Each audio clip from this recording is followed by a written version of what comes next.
مجھے یہ رشتہ منظور نہیں ہے۔ اس ایک جملے نے حویلی کے بڑے ہال میں طوفان کھڑا کر دیا۔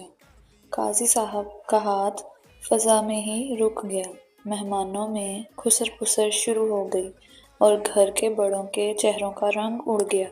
عریشہ نے اپنے کانپتے ہاتھوں کو سختی سے مٹھی میں بند کر لیا۔ وہ ایک 20 سالہ نرم نازک لڑکی تھی جس کی بڑی آنکھوں میں ہمیشہ کوئی نیا خواب بستا تھا، مگر اس وقت ان آنکھوں میں صرف خوف تھا۔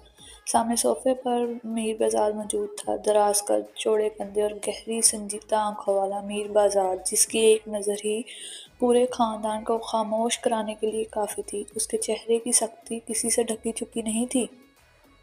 میں ایک طوفان مچل رہا تھا۔ وہ اپنی جگہ سے اٹھا۔ اس کی بھاری قدموں کی چاپ سے ہال میں سناٹا مزید گہرا ہوا۔ وہ چلتا ہوا سیدھا عریشہ کے سامنے آ کر رکا۔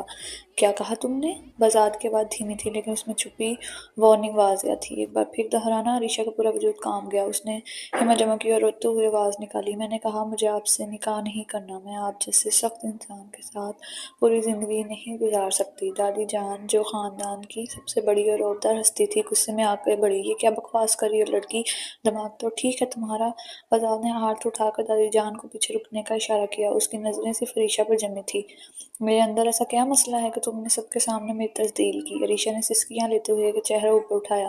آپ ایک ہٹلر ہیں۔ آپ کو کسی کے جذبات کی پرواہ نہیں ہوتی۔ مجھے وہ لڑکے پسند ہیں جو نرم دل ہوں، جو بار بار پر غصہ نہ کریں، بالکل ویسے جیسے میرے پسندیدہ کورین ڈراموں میں ہوتے ہیں۔ میں کسی ظالم انسان کے ساتھ ایک چھت کے نیچے نہیں رہ سکتی۔ اس معصومانہ اور بچگانہ وجہ پر ہال میں موجود کئی لوگوں کے چہروں پر حیرانی چھا گئی۔ بازار کے چہرے پر ایک تلخ مسکراہٹ ابھری۔ اسے اس لڑکی کی ناسمجھی پر غصہ بھی آ رہا تھا اور حیرت بھی ہو رہی تھی۔ اس نے کوئی لمبی چوڑی بحث نہیں کی۔ وہ قاضی صاحب کی طرف مڑا، ان کے ہاتھ سے نکاح کا رجسٹر لیا اور اسے عریشہ کے سامنے میز پر رکھ دیا۔ اس نے قلم عریشہ کی طرف بڑھایا، میں تمہاری ان بچگانہ باتوں کا جواب دینا اپنی توہین سمجھتا ہوں۔ بازار نے دو ٹوک الفاظ میں بات کی، لیکن تم نے جو تماشا یہاں لگایا ہے اس کے بعد یہ شادی اب میری اور میرے خاندان کی عزت کا مسئلہ بن چکی ہے اور میں اپنی عزت پر کوئی حرف نہیں آنے دوں گا۔